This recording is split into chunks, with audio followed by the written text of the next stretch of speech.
those propositions. Yeah, but you're misunderstanding that one of the propositions in my worldview is that no other worldview can be combined with this worldview. It's mutually exclusive. So you can't just subsume it under a position.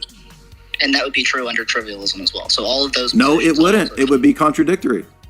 And that's okay under trivialism. So that's why. Okay, so if a position can be contradictory, then you've lost the argument from the outset. Well, that's just an external critique. That's exactly no, it's not. It's a critique from internal to that system that you're arguing for. If your system accepts contradictions, then it's not. You can't argue.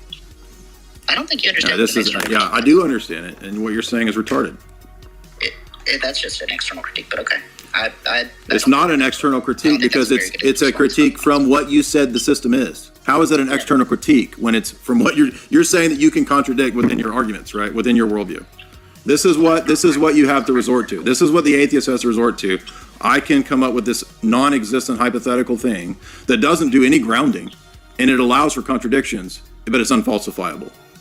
That's what you're arguing. That's the problem. That's retarded. Exactly. That's why you're gone. Goodbye. So this is what these guys are left with, right? This is what they're left with. Literally the dumbest shit I've ever heard. All right. Talk about sophistry and like the appearance of argumentation.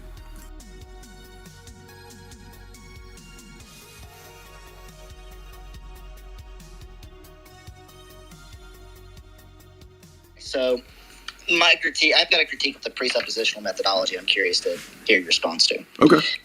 So essentially, the presup method is going to be, they're going to have the conclusion that essentially the God worldview is the only worldview that can account for intelligibility, right? And the method to demonstrate something like this is going to be to do a worldview analysis, usually. So they're going to set you up, two different worldviews, the God worldview and the not God worldview. Mm-hmm. And you're going to take on the presuppositions of your opponent's position and do an internal critique to demonstrate that their worldview fails on their own grounds. Now, the problem is that I don't think this can deliver on its promise. The reason being is there are some worldviews that are just not in principle falsifiable. That is that any given proposition that you could posit is going to be symmetric with their position. Positions like trivialism, positions like dialetheism, there's plenty of different paraconsistent logic positions. Each one of these is not going to be in principle falsifiable. And so my critique is that if there are any non-falsifiable worldviews just in principle, then the methodology can't deliver on its promise. Right. And I understand this critique. I've heard it many times. And where I think this critique fails is that it's not understanding the larger claim of the transcendental argument. So the transcendental argument is not just making a claim about the intelligibility of worldviews. It's actually, the way I argue it, is it's an argument for an entire paradigm. So the reason that those objections don't work is that those objections don't actually give an account for the paradigm as a whole. So the argument is that Orthodox Christianity provides an account for all the elements and presuppositions that go into a coherent worldview, and thus it can provide a ground and a justification for all the transcendental categories and the possibility of knowledge and the possibility of ethics and the possibility of metaphysics. And so the examples that you gave are too limited in scope in that they can't give an account for any of those things that the paradigm as a whole for a Christian can give an account for. So something like trivialism that wouldn't apply to, right? Like trivialism would hold that all of your positions, all of the positions that are the Eastern Orthodox position would be contained within trivialism. All propositions would be true. So unless you can, like, if the methodology is to attempt to falsify the opponent's position, right? Like, how does that position, sense, not just like an external critique from that position. How does that position give an account for all of the transcendental categories? It's going to be identical to your position, right? Yeah, but that wouldn't be giving an account for the history of Christianity, the meaning of man and history, his origins, by just simply saying that, well, I have your position that includes all positions, right? That's not actually a position. That's not what? That's not actually a position that gives an account for the transcendental categories. I mean, it might not be a position people hold, but it is actually a position. It's not a position that gives an account, and that's what we're looking for here. It's not just any position. It's a position that has to give an account for the possibility and the presuppositions for the preconditions for knowledge. I'm curious. Do you have like an understanding of what trivialism is? No, I heard you say it, but I don't know what you're talking about. Okay, so trivialism would be it's going to accept some kind of dialectic logic, and it's going to say every proposition that is possible is true, all of them, right? So any proposition that is contained within a system is going to be symmetric with the position of trivialism. So if you hold the Eastern Orthodox position is going to be contained within the system of trivialism. So if trivialism cannot provide an account, then the Eastern Orthodox cannot provide an account. Yeah, but see, you're assuming that the way that you would demonstrate this position is that it's like this theoretical position that's purely abstracted that supposedly includes any other position, right? I mean, it would be something like that. It's right, but like what I'm saying is that that doesn't function to resolve the issue of grounding and justification for all of the transcendental categories. And so it's not actually subsuming my position, because my position has a mutual exclusivity that doesn't allow it to be subsumed under any other position. That would actually be true also under trivialism. So trivialism, then that's a incoherent philosophy that doesn't actually work. So you can't subsume mutually exclusive positions just by saying, well, I include your position in my position. That's not actually a real position. I mean, whether or not it's a real position, it's a hypothetical position. So then it doesn't work but I'm interested in a worldview that grounds real positions and reality, and that position doesn't do that. So it's not grounding anything. It's just a hypothetical that doesn't do any grounding work.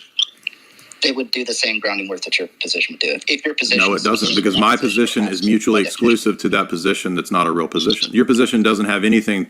Do you agree? Do you understand that my position is mutually exclusive to yours? No, it's not. It is. It is, because it makes a totality claim for an entire paradigm. So what you're talking about isn't even a thing. I mean, it is a thing, but it doesn't get if it doesn't ground a paradigm, then it's not a thing.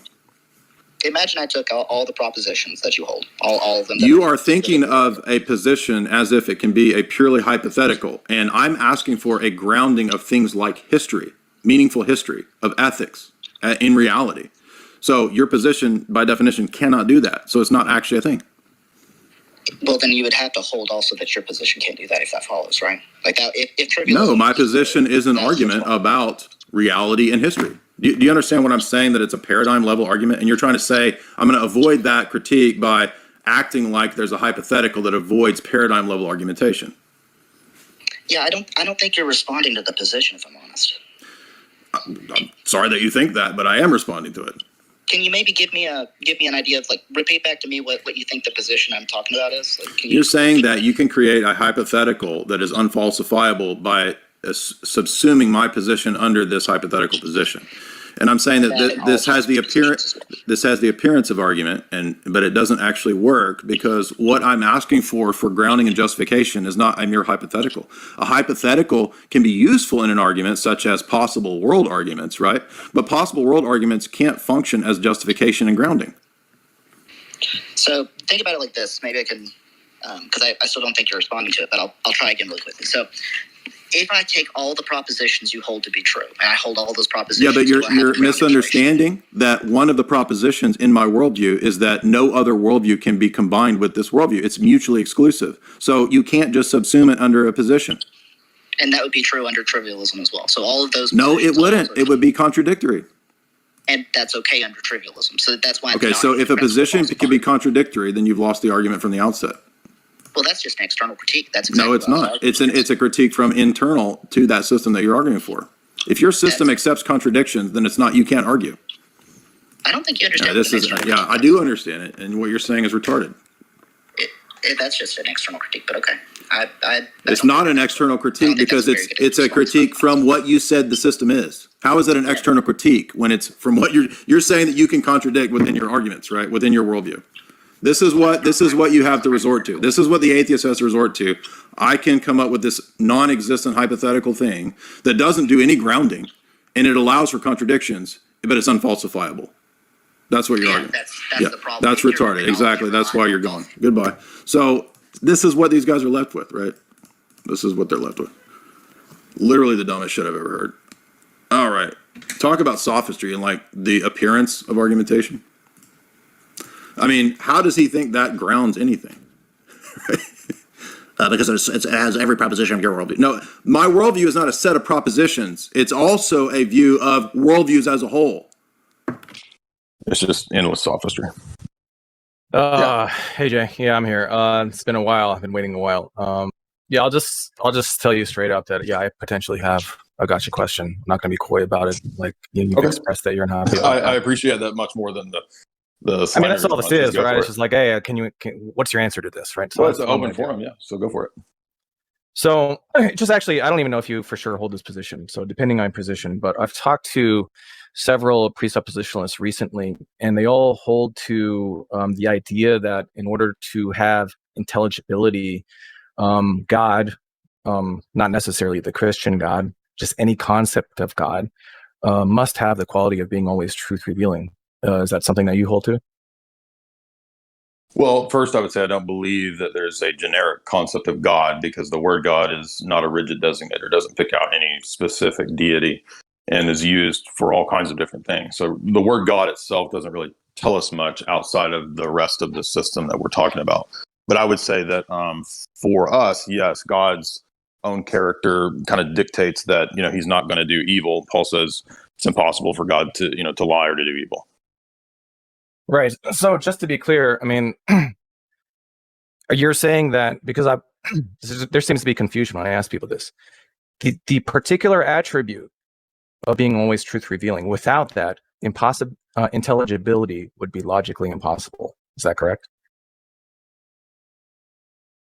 So you're saying that some people have argued that in order to ground truth at all, we need a God who is always truth telling. You're saying that people have made that argument? No, I'm saying that people are making the claim that in order to have intelligibility, God must have never, ever told a lie, even one, and he must have the attribute of being always truth revealing. Otherwise, it's somehow like logically impossible to have intelligibility. I don't. It's a weird version of this. I don't know if I would make this argument. It's kind of a weird version. I don't know who has made that type of argument. I don't know that I would make this argument. So I would have to think about it. That's fine. That's weird. Just to be clear, you're like at least agnostic that God, we could possibly have the intelligibility we perceive, and God maybe is not always truth revealing. That's not contradictory.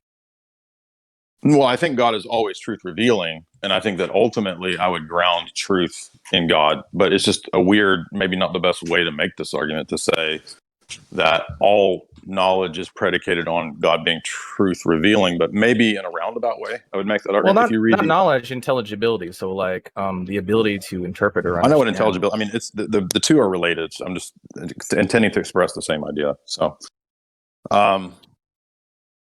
Well, some people will go even further and say something.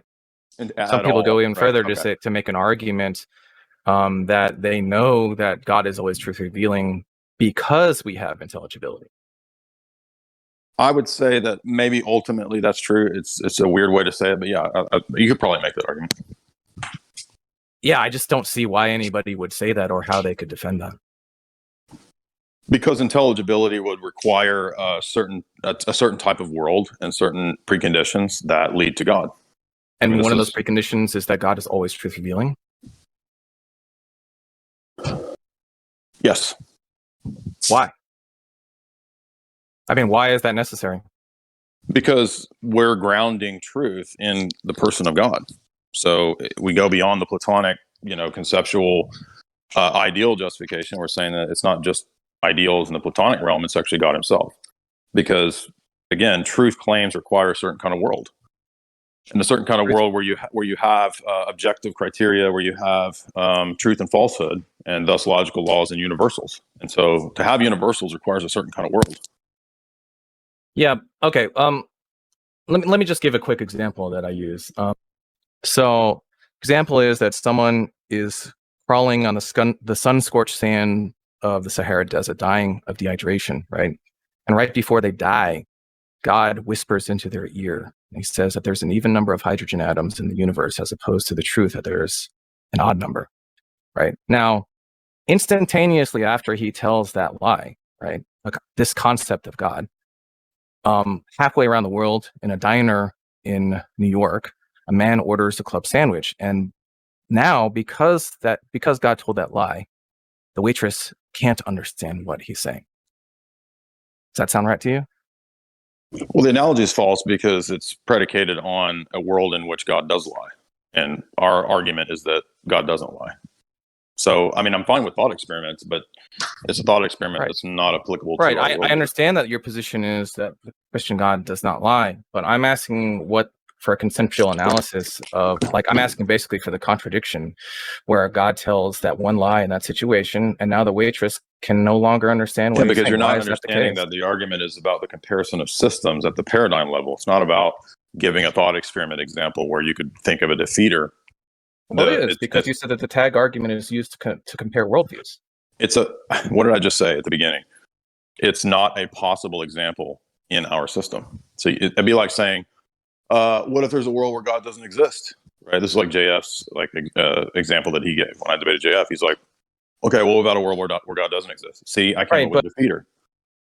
Right, exactly. But I mean, that's fine. And I could just say that when you use the tag, right, as you said, you use it oftentimes to say, like, it's true. Your worldview is true, right, because of the impossibility of the contrary, right? Right. So I'm presenting an alternative worldview. Yeah, it's missing the argument. Right. It's missing the argument. It's not a situation where you just think up whatever. It's a debate about preconditions of knowledge. So one of those preconditions I gave was the possibility of there being truth claims, the possibility of having true knowledge, and those are grounded in things like universal categories and or universals. So your argument, your hypothetical is skirting the actual question of preconditions for knowledge. And it's saying, well, what about a world where God lies? Yeah, but I'm asking why. It's not just asserted blankly as a precondition, right?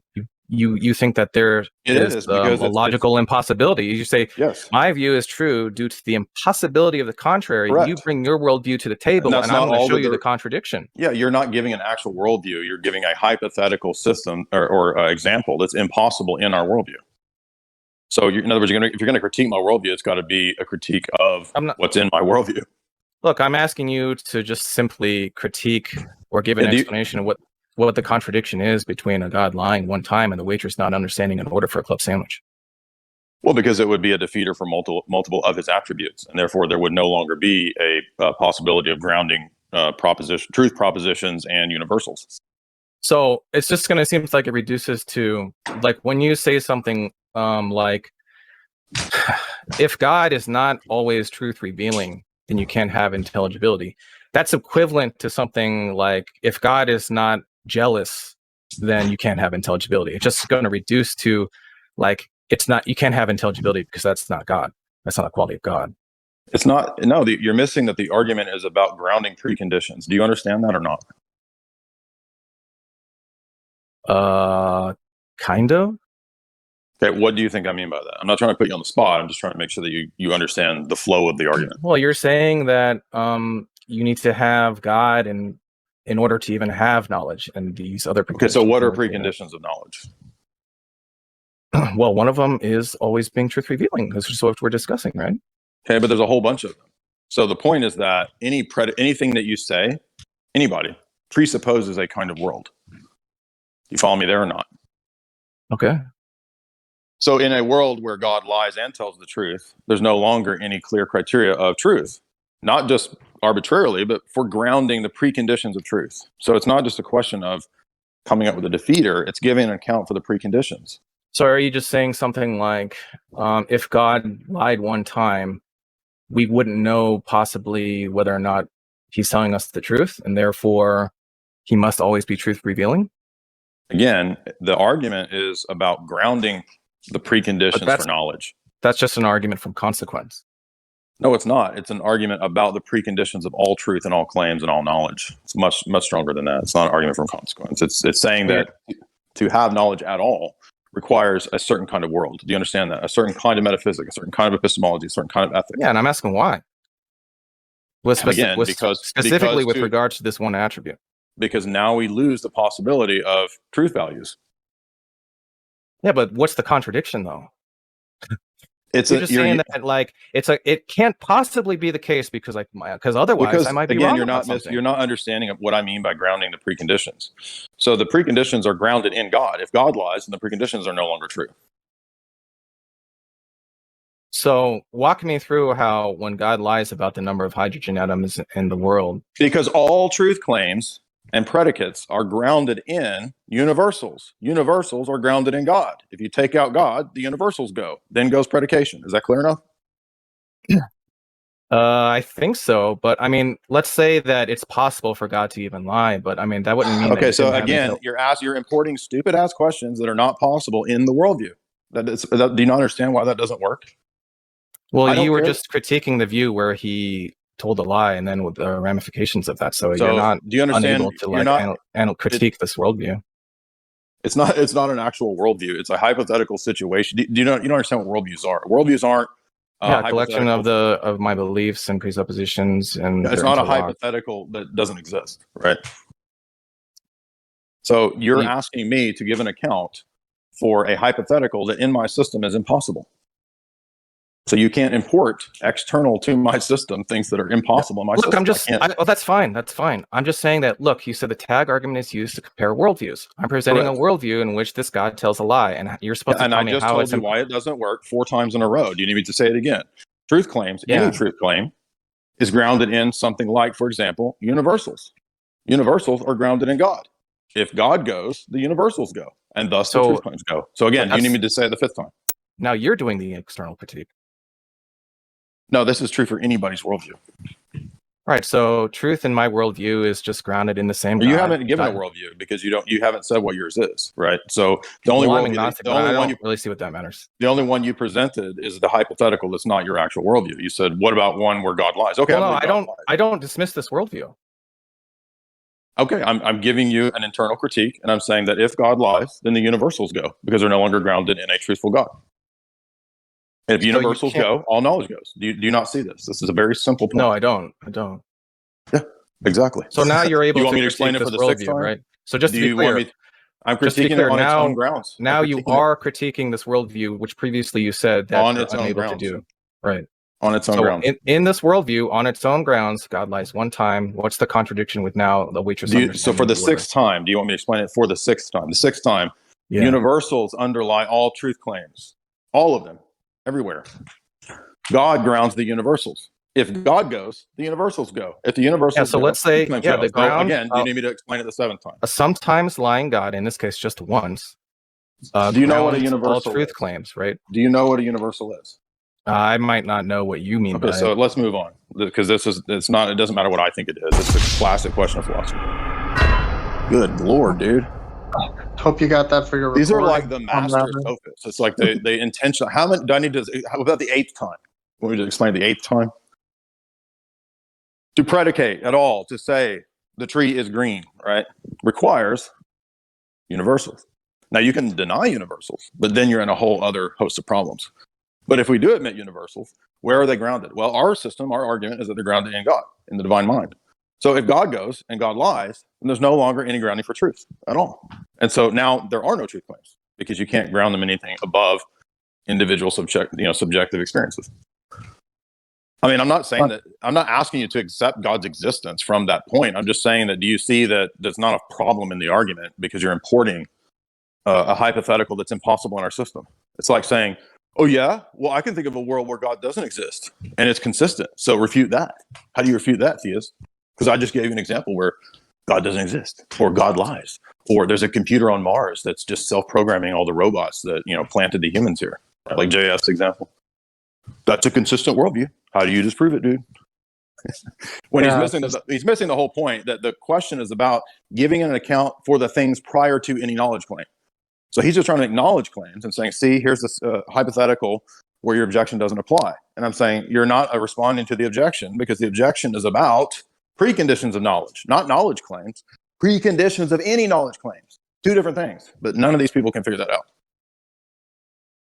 But can't you just grant me this one lever and a fulcrum to put it on so I can move the whole world? Yeah, like the guy before him with the Grimm's paradox. Well, I'm not using set theory logic. What? I'm not using any system. I'm not doing anything. I'm just asking a question. Yeah, that's where the conversation has to go. It's the justification. No atheist can they can never allow you to critique their position because they know they'll be demolished. That's why they have to fight tooth and nail to not have to give an account for the arguments that they're using. Like I was like, I'm not using an argument. Yes, you are. Why are you guys being so disingenuous? At least that last dude was not disingenuous. And he's like, no, I'm here to bring an argument. But they're all just playing like, oh, I'm not here to give an argument. I just want to ask you questions. And then, like, in the chat, they're like, "Ooh, I wrecked him. I destroyed that dude. He's wrecked." Yeah. So you're just a soy boy who can't just step up to the table and say what your argument is. Hold on. Father told me that. Any bones he died. This. For mine, told me he died. For mine. The so-called problem of evil is easily solvable. Without evil, how do you think good is even possible? What are you saying? You think that God just willed all this negativity into being because it was his will? Did you ever stop to consider perfection requires both, and that our world is just a mesmerizing hoax? Go ask Einstein. All this matter is just energy. Go past the physical. All that matters is your energy. The reason why the evil side of people shines on demon time, cause we so blind from ego driving. We don't mind, don't be surprised, cause we designed to be aligned with the divine. But we decide when we deny that Jesus died to free our minds. Our greed can rise and demons thrive. It's not as simple as your minuscule, little pitiful worldview. Nobody owes you a single thing on this earth. You try to blame God for giving you a chance, and still the Lord forgives you even when you give him slack. The problem of evil is solved by individuals. He told you love everybody, and is that what you do? He told you always forgive, is that just how you move? He showed you all how to live, but you knew better, didn't you? The arrogance is an embarrassment, or is that God's fault too? Responsibility is a must to us, so why not you? Non-believer, please exhibit where your morals lie. Does it matter what you even do before you die? God is clearly good, or we would be suffering in a much worse place than this. Such a place exists that would break you from just a taste of it. Don't waste your breath trying to defend your position of ignorance is bliss. That is not a solution, it's convincing yourself the devil didn't exist. Problem solved. Yeah. Problem solved.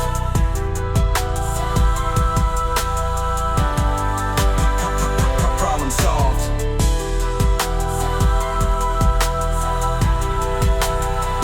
Problem solved.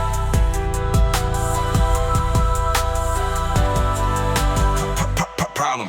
When you let evil in, you really let your demons win. These people sin cause they can't find peace to shift from greed within. When we give in to principalities of wickedness, our reason thins. So we can't see the logos cause our beast within has ego trips. But Jesus lifts the burden. God, he came to live in service. This is certain. God is love and everything he is perfect. Please discern it is not difficult to see the truth is Jesus. To see the truth of evil and seek he who choose to free us. His peace is unbreakable, his word unshakable. We fear no evil cause to him we align our faith and will.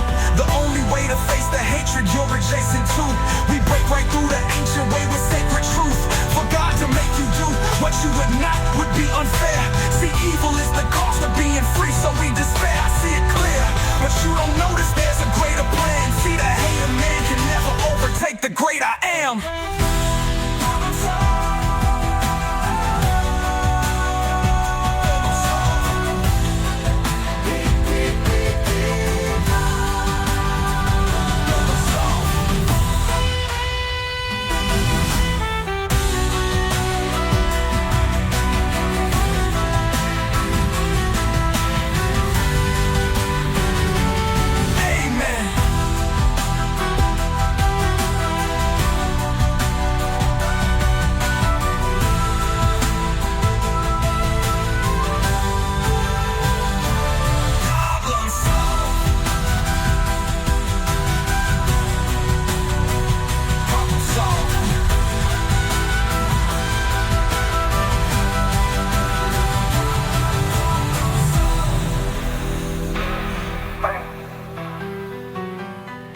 Amen.